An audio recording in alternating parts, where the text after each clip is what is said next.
R is reverse and P means stop. I'm Austin. And I'm Cloud. And this is We Watch And now, our feature presentation.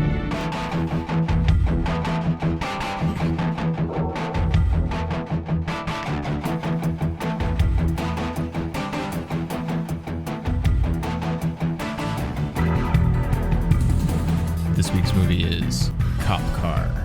Cop Car is a 2015 road movie thriller film directed by John Watts, starring Kevin Bacon, James Friedson Jackson, Hayes Welford, Cameron Manheim, and Shea Wiggum. How about a plot synopsis? Well, two boys run away from home, and as they run away, they discover a seemingly abandoned cop car. After they find the keys, start it up, and drive off with it, we later discover that it belongs to the sheriff, Kevin Baconator, who proceeds to hunt them down. We find out that he's dealing with some dead bodies, which we think are dead, after the kids find their way to the road. Yeah, they're dead. The kids find their way to the road, end up running into a busybody lady. Busybody lady makes a report at a Chinese restaurant. like reporting to the Chinese restaurant people. This leads Kevin Bacon to them. There's another guy that's in the trunk, and they have a shoot-off, and one of the kids gets injured. I think you mean shootout. I don't think that they didn't just like show up with their best competition and pistols and have a shoot off. Like they're not. Pew, pew, pew, pew. Yeah, a shoot off. So none of this would have happened if, well, I guess a bunch of things, but your keys in the fucking pocket of your pants. Stephen King's Uncle Oren once said, "It's best to keep your tools with you." Yeah. And I feel like it's best to keep your car keys with you also if you're not with your car. Yeah. So, and he's the only person in the movie that leaves keys somewhere like that because he checks various other cars for keys and there's not any. So it's just him, and he's the one doing like secret dirty business in the forest and all his corruption and all that. So you'd think he would keep his keys around. You know, in the end, we still don't really understand what he was doing other than the fact that it involved cocaine and money, and then he kills a man and then almost kills another man who wasn't quite dead yet. Yeah. So he didn't try quite hard enough. Yeah. Yeah, it's I do like the way that it just keeps building. Like I said when we were watching it, how much corruption is he in? Like just they just keep adding things. Like he's burying a guy in the woods. He's gonna like just destroy the evidence with lie. He's dumping cocaine down the toilet. And no, see what's great is when we first see him pull up. I was a little confused. I was like, oh, is this supposed to be his other car? Is he with somebody else? You know, for all we knew, like it's just supposed to be Kevin Bacon chasing after these kids. And then it's like, no, this is what happened before the kids ran into it. Yeah, I like that the movie, it's a little confusing at first because there's no indication that a transition is happening. It's just a normal cut. But I like the way that the movie doesn't baby you. That it's like we trust you to figure it out. We're not. It's not going to say like 30 minutes earlier or something like that, like some movies would. It's just going to be like, well, it looks like it's in the same spot.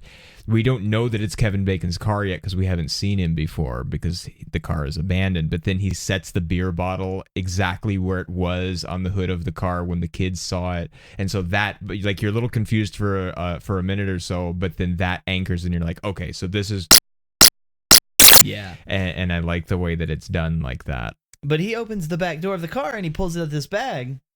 And as we're watching this, it's like, oh, at least it's not a dead body. Yeah. And boy, were we wrong. Yeah. Open up the trunk, just pull out a dead body. Like, oh, well, then what's the bag for? Oh, the bag has lye in it. Yeah. Even just that, it's like they start to build it right away because he pulls the one body out and then he goes to close the trunk. We see there's a second body in there. Yep. That it's like, okay, well, he's going to deal with this later. But by that point, we already know that the kids have the car and that this is after because of the beer bottle anchor. And so it's like, oh, so there's even more trouble. Well, see, I wasn't exactly sure how far they were going to go with this. Like, I didn't realize that the guy in the trunk was still alive. Yo. And so I wasn't quite sure if it was going to be like the kids discover a dead body. Hey, kids, you want to see a dead body? Like, I didn't know if it was going to go that route or if it was going to be just is like completely like illusionary. You know, maybe he stuffs the kids in the trunk with the dead body and he's like, you listen here. Yeah. If you make any noise, you know, I'm going to kill you just like this man is. Because we know through some of his actions that that are like right after he discovers his car's missing, he calls in to report that his radio's messed up. Which is a lie. Which is a lie, yes. But it's a clever lie. Yeah. Well, and actually, I like how this whole thing is shot, where there's just a camera just sitting there, and it's just like things will happen in front of the camera, or maybe not. Like, he walks off screen when he's on the phone, and the camera doesn't move, it doesn't pan to follow him, it doesn't cut, but we hear him over there. And then he comes back, and it's still the same shot. And that happens a lot. It happens when the kids drive the car away for the first time. It happens the first time we see the kids, where it's just like where there's a field and like there's nothing, and we hear over in one side the kids like daring each other to swear or something, and then we eventually, the camera catches up with them, and then we just walk with them for a very long time until past they get through the barbed wire fence. And so it's just like, and that happens a bunch when he's trying to open the lock on the car that he's going to steal. It happens, and it happens a bunch of other times where they just let the camera run and just let people act in front of it. And just his desperation and panic of like, well, and actually I love the way he goes from he's staggering just enough while he's walking away from the body when he realizes he doesn't have the shoe anymore, where it's like, okay, so he's not like, we know that he was drinking, we saw the beer, and he's just riding the line of he's pretty drunk, but not like so much that it's going to be a problem. And then he comes back and the car is gone, and it takes him a minute to sort of shake out of it, but then the panic takes over and he's like, oh wait, I've got things to deal with. He's about to enter the oh shit mode. And he does, and you see it, and there's just him just struggling with trying to come up with exactly how to lie on the phone while the phone is ringing, none of which you see because that's when he walks out of frame, and so you just hear it, and then he comes back, and then he's just working through talking to her. And then later when he's disposing of the cocaine and he just takes a big sniff of it, then for a couple of scenes after that, he's just putting in just these little cocaine sniffs just every now and then, where he'll just be talking on the phone or the radio or something, and then he'll just sniff when he wasn't before. And he doesn't, it's not giant and overt, like, I just did cocaine, remember I did cocaine a few scenes ago. It's just really subtle, but he keeps it in there for a little while and then it goes away. And there's just like, I think I really like the all of the subtlety of Kevin Bacon's acting in this. And I'm going to add to that, and it's just, I don't know why so many people give Kevin Bacon grief. I mean, Kevin Bacon is an amazing actor. He's been doing good for years. Maybe the overall quality, the blockbusterness of certain films, maybe he's not in all that kind of stuff anymore, but he can still act. Mm-hmm. And everything he does in this is good. Mm-hmm. Like, he is grade A acting in this movie. Mm-hmm. And so, even whenever he's talking to the busybody lady, like when he's leaning up against the what's his face is trying to shoot at him, or about to, and then like the lady just shows up. I think that's probably one of her better performances in this movie. Because her just kind of sitting there in the car just looking puzzled, that's not so much acting. No. But like the only other thing you really get is the scene where she's in the Chinese restaurant. Mm-hmm. And she's like, she kind of wants to tell the waiter what happened, but the waiter's doing his job, so he walks off. And then she notices the police officers, and she's kind of got to make this decision. Like, do I really want to tell them this? You know, maybe I was imagining things. Maybe this really is a thing. Like, and then she does, and it's just like none of that is any good. But that face that she makes, the way she's like, what's going on? Oh yeah, what's going she on? just walks around the car and notices him there. Yeah, you know, like I think that was pretty good. So if she's in other things, hopefully she does good in these other things. Well, most of the main thing that I've seen her in before is she's a primary character on Ghost Whisperer, the TV show, or it was, I guess, because it's not on anymore. And apparently she played Elvis's mom in a miniseries about Elvis in 2005, which I did not see. Huh. I don't know what Elvis's mom looks like, so I don't know if that's right or not. But she hasn't been in like a lot of big stuff. Which this isn't big stuff either. Like this is a little movie that's, you know, released by Focus, and wonder how much. I wonder what their budget was. It says $5 million. That's impressive. Yeah. 5 million. Because like let's remember this. Tommy Wiseau's The Room is garbage. Yeah. Regardless of how many cult people say it's good, it's still garbage. Entertaining, but garbage. And that was like 7 million. Yeah. And this is way better. Well, yeah, because this is actually this is a movie for 5. I mean, it apparently made less than $150,000 theatrically. I don't know actually how long it was out. But which is, well, I don't remember this being in theaters. Maybe it had a limited release or something. It may have. And I bet most of the money went to Kevin Bacon.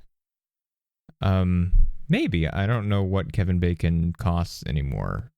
Because like you said, he isn't like super big time blockbuster anymore. Yeah. And I think it's like the same thing with like Nicolas Cage and Jim Carrey. Like they were high end for a period of time and they just kind of fell off. And the same thing, like Bruce Willis, Steven Seagal, Jean-Claude Van Damme. Yeah, like I see him in a Bruce ton Willis is still in things. Yeah, but I think he kind of got into some, I don't want to say political trouble, but I think he made some comments that other people didn't like, so he's not in as much stuff. Because he's in Death Wish. Yeah, which is coming out soon-ish. What is it? Like February now, I think. It was supposed to be November, but then it got pushed. And so I don't know. I think it's February. Okay, so it opened in 3 theaters, and then in the second week it was in 60 theaters, and then the third week it was in 25 theaters. So it never really had that much chance. It's kind of a shame. It is. Because this is like better than things that I've seen in a theater like recently even. Like, how does something like 47 Meters Down get a wide theatrical release, and then this doesn't? I guess maybe Weinstein's is the answer in that case, and maybe this didn't have any help from anybody like that. So do you think he tried diddling those girls? No. Left that for the sharks, huh? That was just they bought the distribution rights to that one. That was made by like some French guy or something. Well, I don't know. Like this movie kind of felt like it belonged in a film festival, like a high-end film festival, where it's like we're people who know how to make films. It did show at Sundance. So. There you go. Yeah, there you go. Well, I think it is. I think it really is a kind of. We sort of interchangeably and very deliberately so in the like the introduction to the show, I mix movie and film very liberally.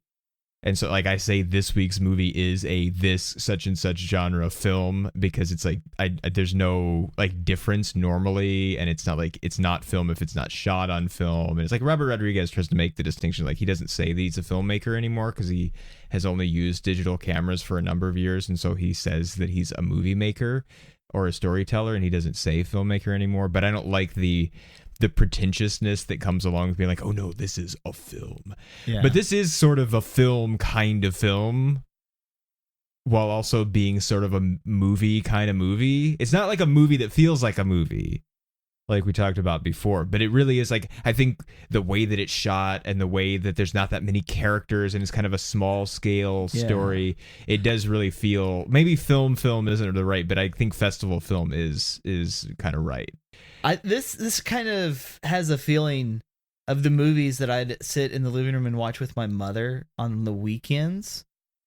Like midsummer, it's hot outside. We got the AC running.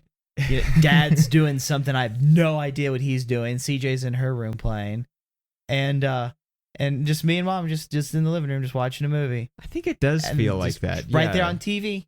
Well,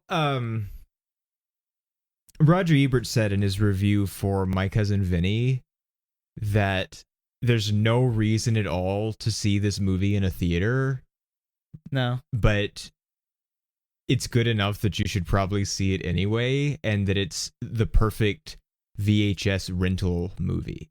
And I think if this was older, it would fall category. Like this, you should put the hour and a half into this. This is but the you kind don't of thing really that you have go to... and you buy for your aunt and uncle for Christmas. I guess so. Like, oh, uncle, he likes watching movies. Let's get him Cop Car. It's got Kevin Bacon in it. Bacon.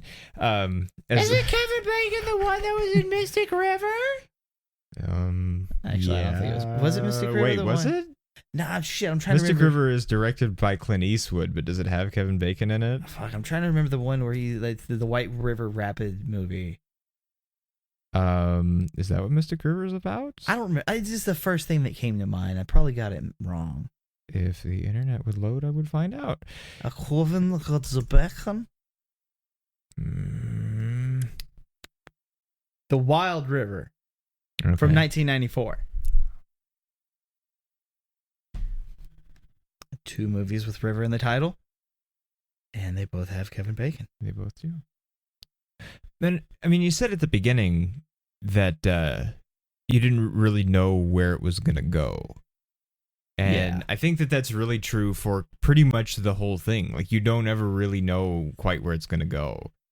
Because you don't know the guy's still alive. Something that happens. You don't know that there's cocaine in that, and also gold and a passport. And he turns into like discount John Wick for a second. It looks like he's just like pulling all the stuff out of the secret hole in the floor of the closet, and he's gonna go in and take care of the situation.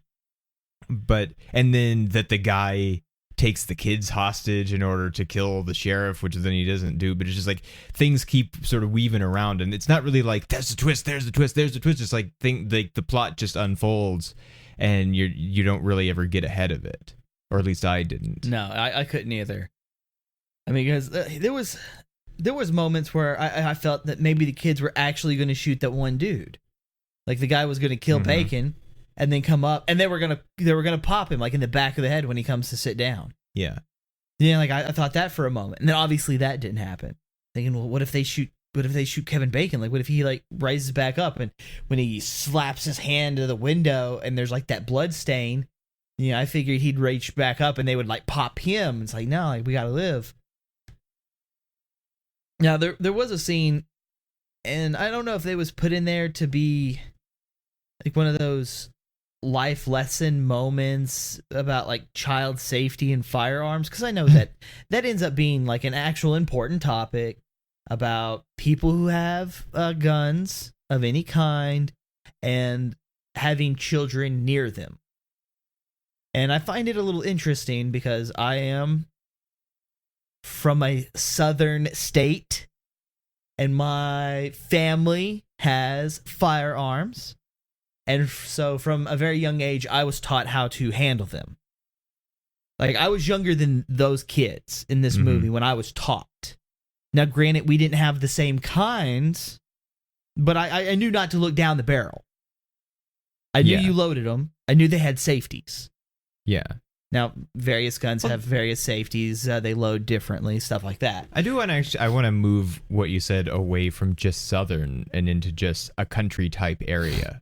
Because apparently so do they. The license plates say Colorado. Yeah. They seem to be in a rural sort of area. There is a town part there, but it seems like they might have had some amount of chance to be exposed. There's more stuff than that they never say it in the movie. That the guy in the trunk asks the kids how old they are, but that we don't hear what the kid says. No. But the back of the DVD case says a pair of 10-year-olds. So they're supposed to be 10. Yeah, we'll go with 10. And now one only seems to have a grandma, and the other one has the stepdad. yeah. So there's probably some missing parentage here for teaching various skills. So I don't give them too much flack for that. No, but there are just a number of things that they don't know that they might have for being that old. And that I did. Like they don't know how to use guns, but that's fine because not everybody does. But they don't know how a gear shift in a car works. Like they don't know the difference between park and having it in gear. Which was a missed opportunity for some witty child dialogue. Like it was, but like they've been in cars before. They've seen other people drive. You think they'd have a little bit of idea how it works. They're not 4, they're 10. Yeah. And then hell, I could drive a car very easily at 10.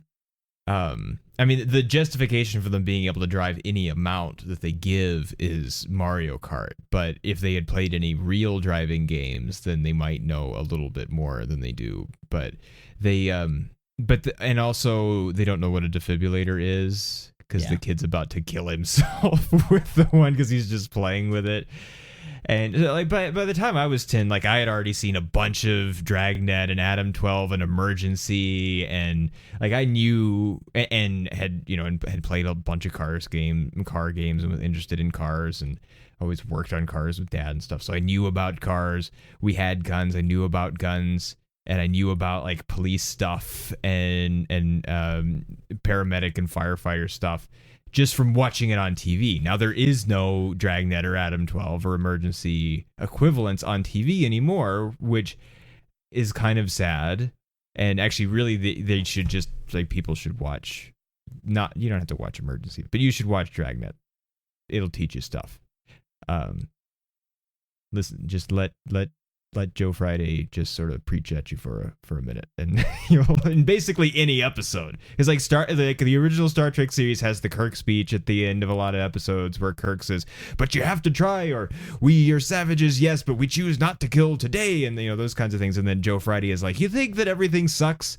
Things really don't suck that bad, and they've gotten better. Like, sure, we're in a war, and sure, there's drugs, and sure this, and sure that, but here's the things that are actually good, or maybe you should think about this, or think about that, or respect the country, or all of this kind of stuff."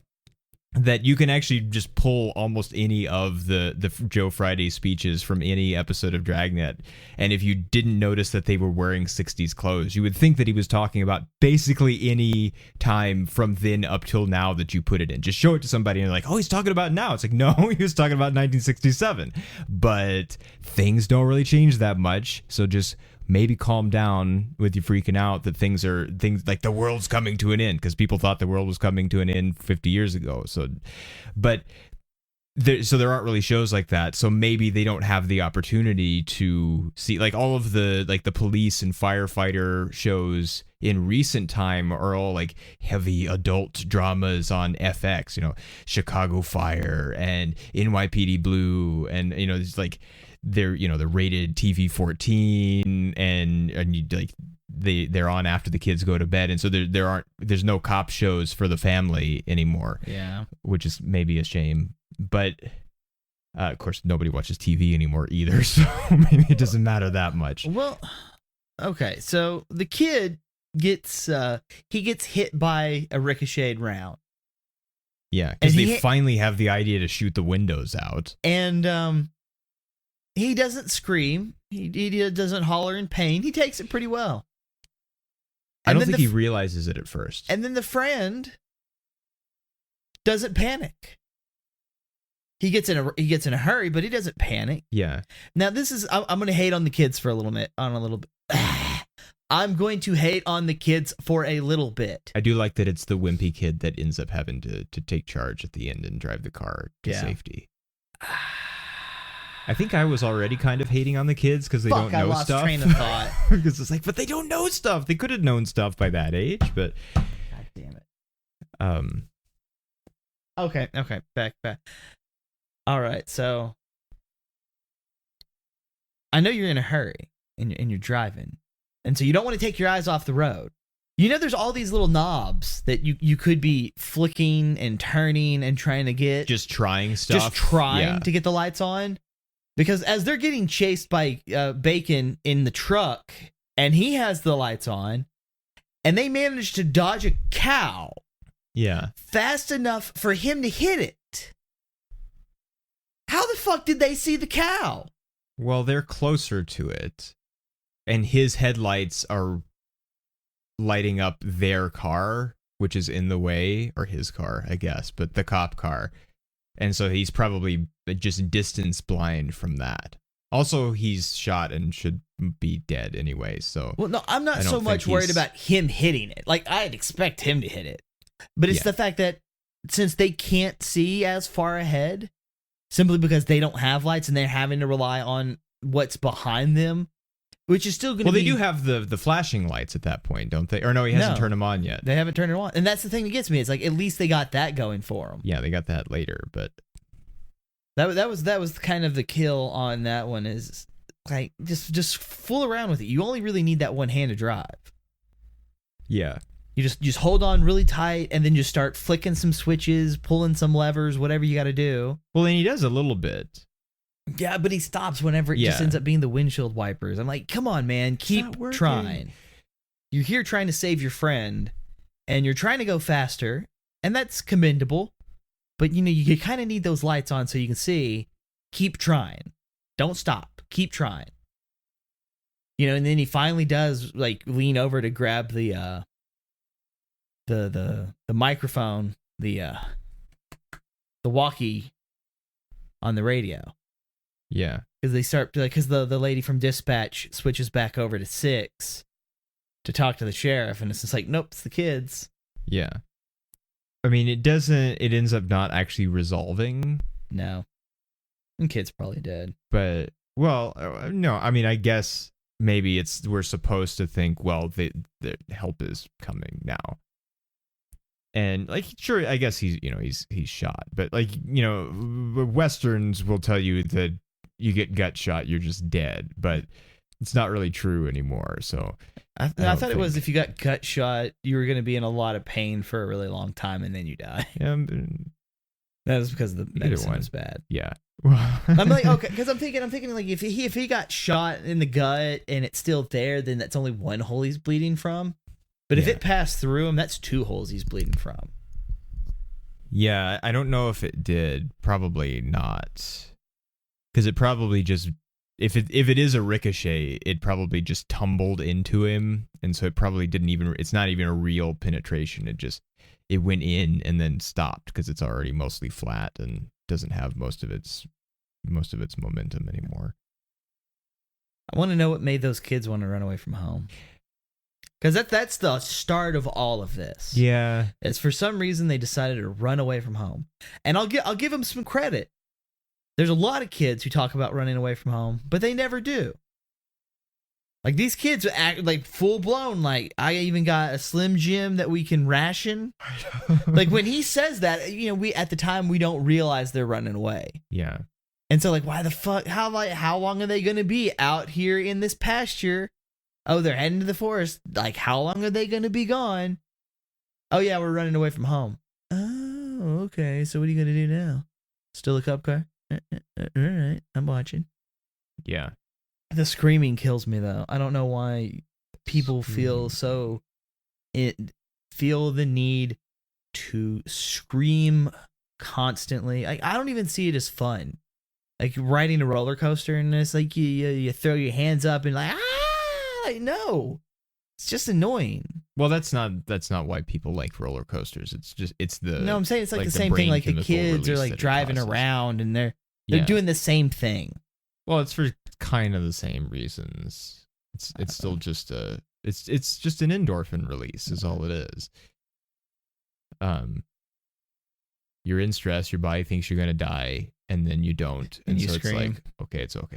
And it's just that like drug hit is what people really get out of it. So which anything like that, people who base jump or free climbing a mountain or racing cars or anything that's Racing like that. cars. Well, they don't, Base they don't jumping. just scream. but Ah!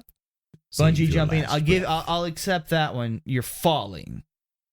And if they didn't secure that, you're going to hit the ground. I'll let them get away with screaming when they're falling. Sure.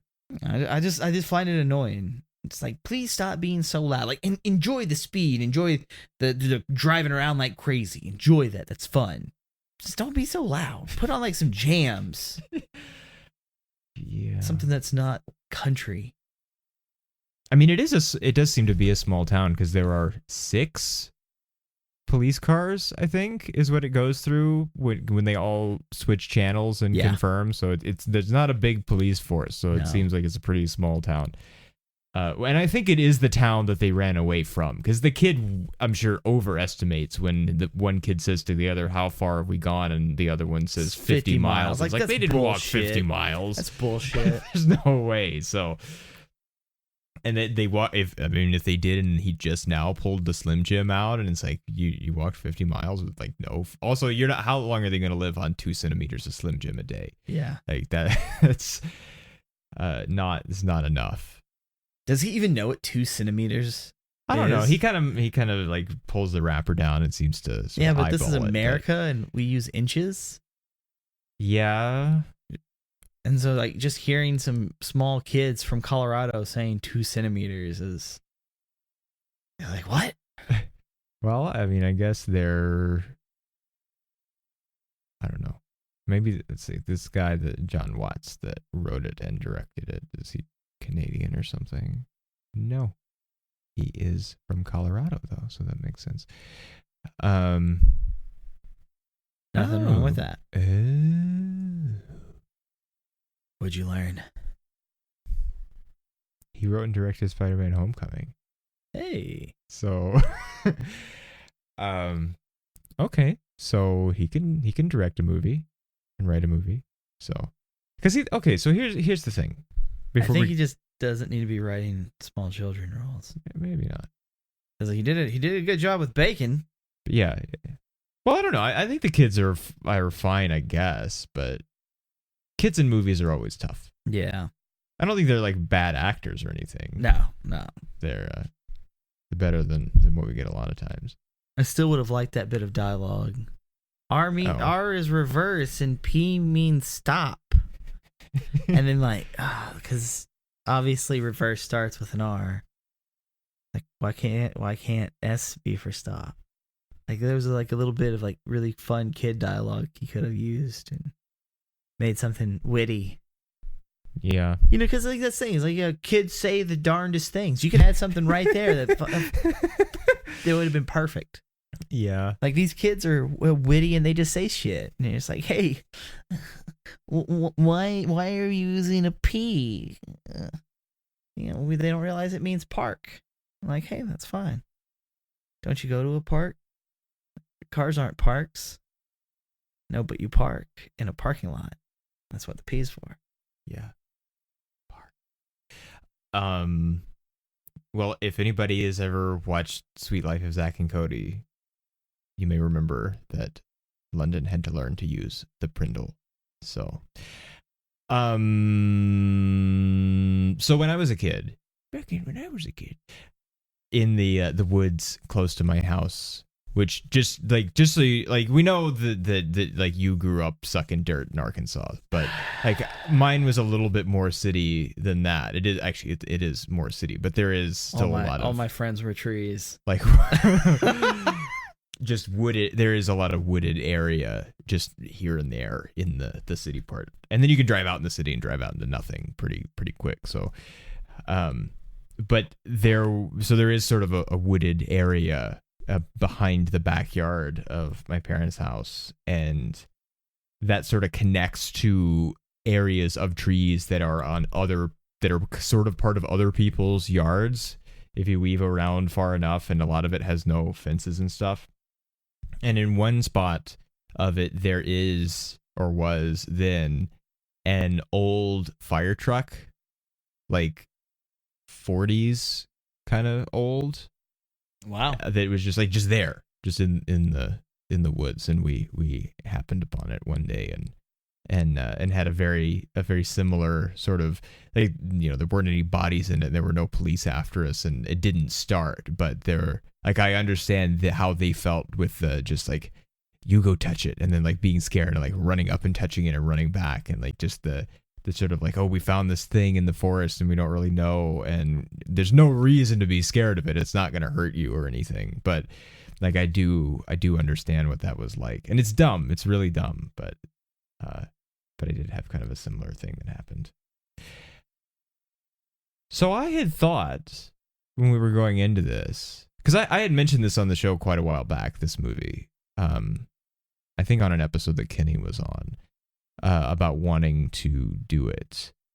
And some way I had gotten the idea that this movie was bad, or that people didn't like it. But so looking at it here, apparently what it is that people don't like it, but critics liked it. Okay. And I had kind of thought that like everybody didn't like it. And a lot of times we're on the, like, something that critics like, we sometimes don't, because they're like, oh, it's like, it's like heavy, serious business. And it's like, calling this a festival film could have almost been an insult if it didn't turn out that we actually also like it. Yeah. Because it could be like, this is the kind of, like Oscar bait type movies, which I don't really like that term, but people will understand what we mean by that. It's not wrong. It's I mean, that's not what this is. But there are often times where something that is really well liked, either I don't, or you don't, or we collectively don't like. But sometimes it goes the other way, apparently, because in general, people don't really like this, but critics do. And I think it turns out that we sort of do too. So I'm not really sure what's going on with that, because I don't know what. So you've actually talked to people, I think you seem to indicate, that have in person that didn't like this. Do you have any idea why, or what their deal was? I'm not really sure. The problem that I have with discussing movies with people who don't have I'm about to sound really snobby here, so deal with me for a second. Those who don't have a deeper understanding. Mm-hmm. Like, we know how movies are made. Mm-hmm. We know how work is put into it. We understand that there's high-end movies and low-end movies and a little bit in between. We know how different movies are handled. And so when we watch a movie, we'll look at it a little bit differently compared to something that is essentially a completely different film. Mm-hmm. Like, I'm not judging Cop Car the same way I would judge Thor Ragnarok. Mm-hmm. Like, I sit down, I watch both of them, and that's the only real connection there is. Unless there's an actor crossover or something towards that line, because each one is different enough. I look at them and I rate them via the difference. And I guess a lot of people, they don't do that. It's like, well, I favorite this type of movie, and if it's not this type of movie and I watch it, I immediately don't like it. Mm-hmm. Well, okay, at least understand that. So whenever you do see something and you're like, I don't like this because it's not for me. Mm-hmm. That's it's perfect. not the kind of thing you like. That doesn't mean that it's bad in general. Yeah, and that's Somebody else perfectly might not fine. like it. I believe everyone's entitled to their own opinion, especially in that regard. But you need to be able to understand it to tell people. It's like, hey, the movie's bad. It was just terrible. Well, why? I didn't like it. Why? Those are different things. Why? Like, give me reasons. And a lot of people just can't seem to do that. Well, they don't know. I think they really don't know. But And so it is difficult. Like I had mentioned earlier, Kevin Bacon has kind of fallen off, and I'm sure there's people who don't like Kevin Bacon simply because he fell off. Like, oh, I like Kevin Bacon in these old movies, and it's not like these old movies, so I don't like Kevin Bacon anymore. That could be the case. I don't think it's really a legitimate reason, but that may be the case. And I think he did a great job in this movie. mm-hmm. Maybe you thought that him chasing them via truck and car wasn't actiony enough. Well, they're kids. What do you expect? I don't really think that's a good enough reason. So someone who can sit down, watch a movie, and whether they do like or don't like, be able to verbalize it.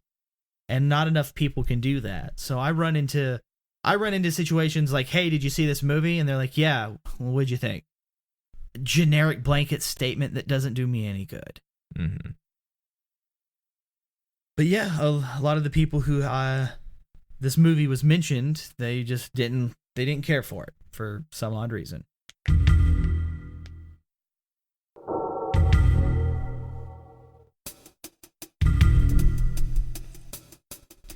My car.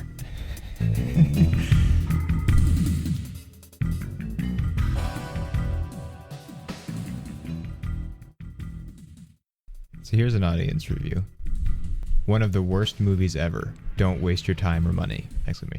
Can't believe Kevin Bacon made this crap. 1 star.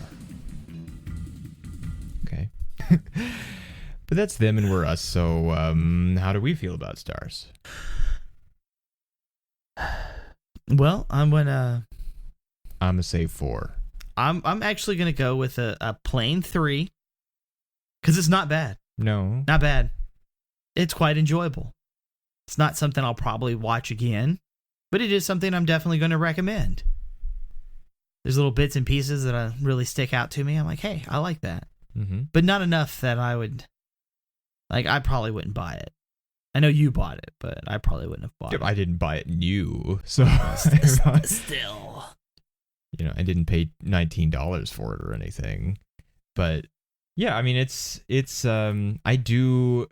I think maybe this is another case, and I know I keep coming back to this, but we used to come back to Interstellar all the time, but I think that's only because Interstellar made us so mad. Well, it made us so mad, and see, that was a case where we were the opposite, where it was everybody loves this thing, actually both critics and audiences, and when we don't, but it was just because it was but we gave that such a low amount of stars that it's supposed to be this big impressive thing, and then we give this other thing that other people don't like as much more, and so we just struggled with the justification for it. But no, I was pretty spot on. No, I don't. 2 stars! I don't want to take it back or anything. I don't think that we were wrong. But we just had an uncommon opinion. But I'm going to come back to Cowboys and Aliens again, because people didn't like Cowboys and Aliens because they didn't understand what it was, I think, and they didn't. It's just it's an old-fashioned style Western that also has aliens in it. And that just seemed to be something that maybe people don't really want anymore, or it seems old-fashioned, or it's not the big, new, shiny thing or something. And I think maybe this... I think you almost hit on it earlier with it's really super hot outside, and so you're just going to watch a movie inside instead. It's that kind of just not old, but kind of old-fashioned sort of the VHS movie, or the not generic, but it's not thrillers are different now. And we've done a bunch of movies on the show that claim to be thrillers of various kinds: regular thrillers, mystery thrillers, psychological thrillers. You claim thriller. They claim to be thrillers, but often, Michael Jackson. Yeah. Well, and oftentimes we're no, not. Wasn't thrilled at all. I was thrilled. I wasn't thrilled with it, but I do feel like this is an older style of movie that doesn't get made much anymore, and maybe that's because it isn't very successful when it is, which this one is another evidence of. But I think that's kind of a shame, because I like movies like this. I like just sort of a small story where a few things happen that the focus is really on the subtlety in the acting and the real tension of it, and for not bogus reasons. And it doesn't have to have a big dumb twist at the end that's supposed to be the mind-blowing thing. I think some of this could be blamed on David Fincher and other people that are making stuff in that style, where it's like, those are the... Eventually we'll get to Panic Room, which is also a thriller, and we'll see how that did, being a thriller of the modern kind as compared to something like this, even though it's older than this is by almost, like, probably is almost 20... No, it's not 20 years. It's probably like 15 years. But so this kind of movie is different now than this was, and I think maybe that people just don't care for this much anymore. But I really like this kind of movie. I think some other people have said it's like a Coen Brothers movie that they never actually made, and it does sort of feel like early Coen Brothers kind of stuff, except without some of the frustration that they accidentally put into their things too. And without seeming like, I think it doesn't have anything to prove. It doesn't seem like it's not trying to really make you. It's not, well, and one thing is it's not cheating. One thing that I do like, I think, about the camera just kind of sits here and you just kind of watch stuff happen for a while, means that everything isn't in really close-ups. So that builds tension because you don't know what might come from out of frame at any time. Horror movies do it, but also thrillers do it a lot too, where they build the tension by keeping you removed from the environment so you don't know what's going on. And so at any time when something happens, then it comes as a surprise, and because you don't know when that's going to happen, that's supposed to be the tension. And I don't really like that. Yeah, they almost did that right at the end when they're driving off. At the end, yeah. But the rest of it, they stay away from it. They kept cutting back to the road, and the fact that you could only see a few feet in front. Yeah. I did not like that. No. I'm like, if anything's going to happen, it needs to happen. If not, quit cutting to it. You're not giving us anything new. Yeah. Yeah, that is another technique of just like you show a thing, nothing's there, and then you come back to the main action, and then you show a thing and nothing's there. And eventually when that happens the first couple of times, that eventually there's going to be something there where there wasn't something before, and that's the surprise. Yeah. And that's a cheat. That's like almost like it doesn't have to result in a jump scare, but it's the same kind of cheating technique as loud sound means suddenly you're scared when nothing actually scary happened. And like, I know I keep mixing horror and thriller, but they are similar and related. But also one thing, even though there's a lot of tense situations where people are in panic mode or trying to deal with some kind of difficult thing, or they're not sure what's going on, the camera isn't handheld. It's not shaking around. It's not over here and it's not over there. Like there's no reason to. They don't have to, with the shakiness of the camera, tell you that the situation is stressful, because the situation itself and the acting is doing that. Well, and so they didn't feel the need to overplay it by saying, oh, it's a tense situation, so the camera is never still. And that's another thing about modern movies of this type that I don't like. Well, that's the thing, is whenever the camera moves, the camera should at least act like what's happening to the viewer. And whenever the camera moves unnecessarily, like if someone's walking to the left and they're about to walk out of frame and I want to keep my eyes on them, I obviously turn my head. Like, I'm not jumping up and down and moving all over the place. Like, no, I just turn my head to the left to follow them. Yeah. It's stuff like that, it's really simple. There's not a ton of movement to it. I just keep contact with said actor. And with this, it's almost like someone's just sitting in a lawn chair watching something. Yeah. Or on the inside of a car, just watching what happens. Like, yeah. If I was to move my head, then that'd be fine. But is there anything over there? Yeah. Like, no, it's all happening right here in front of me, and I am this person sit here stationary watching it happen. Mm-hmm. So I feel like the camera does a better job trying to be the audience compared to a lot of other films. Yeah. Well, I think that's another sort of old-fashionedness about it, is that they used to say that the movie screen was like Hitchcock used to say this. A lot of the way that he approached tension and thrillers and suspense was make you feel like you're looking in a window on a situation that you don't have any business seeing. And so you get a little bit of uncomfortableness just from that, even if nothing especially uncomfortable is happening in the scene. It's just that the movie screen is a window into watching a situation, in the same way that the fourth wall that doesn't exist in a stage production is, where you're being allowed to see in on something that's happening. And actually, movie theaters used to, when they actually cared about the presentation of stuff, that was why you had the curtains over the screen. And if you see like an old movie, like if you watch what is there a movie that's like this in? I think maybe they do it in Roger Rabbit at some point, maybe not. But if you see a movie where they go to an old movie theater, like if it's in the 40s or something, when the movie actually starts, the first few seconds of it are actually projecting onto the curtain, because the curtain has to take time to open, because there was this idea that the audience, that the movie screen is this magical window into other places. And so you should never let the audience see it with nothing on it. So the way that we go into theaters now, where there aren't any curtains, the screen is just there and it's blank if you're early enough, and then the rest of the time it's advertisements and commercials, and it's just almost like you're watching TV on it, and then eventually the movie starts. That is so the other direction from the way exhibition used to be, where it is this magical window. You never see it with anything but the movie on it. And actually, you wouldn't even see. You might see a cartoon or something at the front. They used to do that a lot, or the serials, the action serials, and the space opera serials, and those kinds of things used to be on the front of movies. Mostly just afternoon shows, not in evening shows. And then the reason why trailers are called trailers, even though they come first now, is because they've been moved first now so that people will actually see them.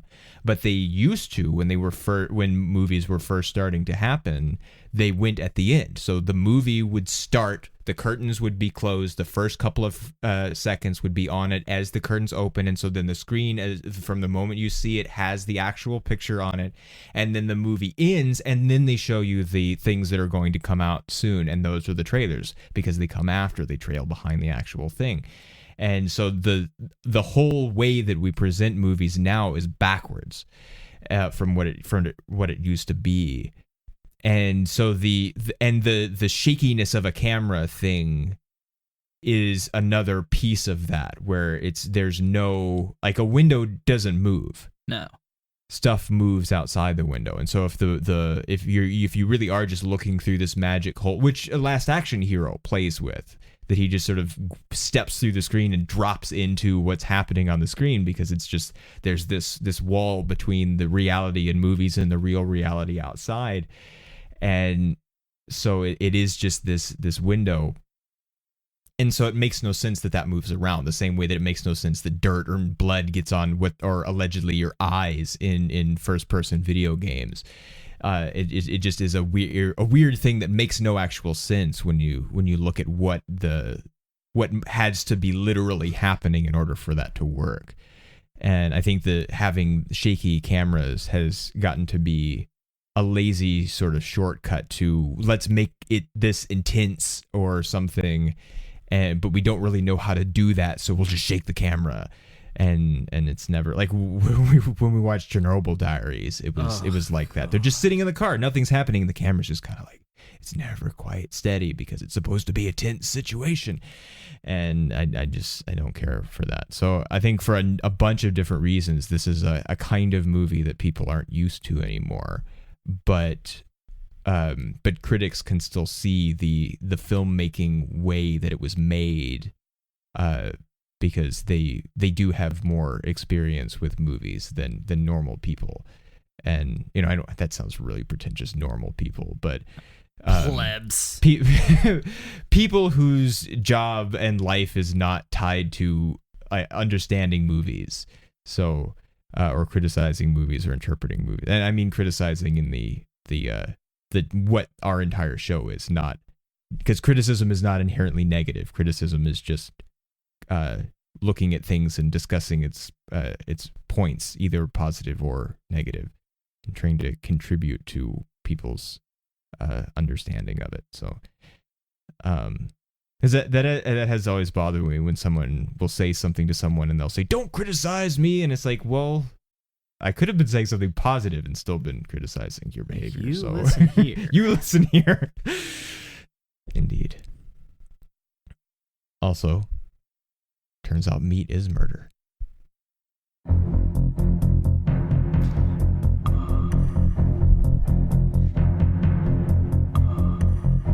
Take your guinea pig and I'm just gonna go as hard as I can on the ground, and that might not kill it, but then I'm gonna stomp on it with my boot. And then I'm gonna Really? kill your grandma.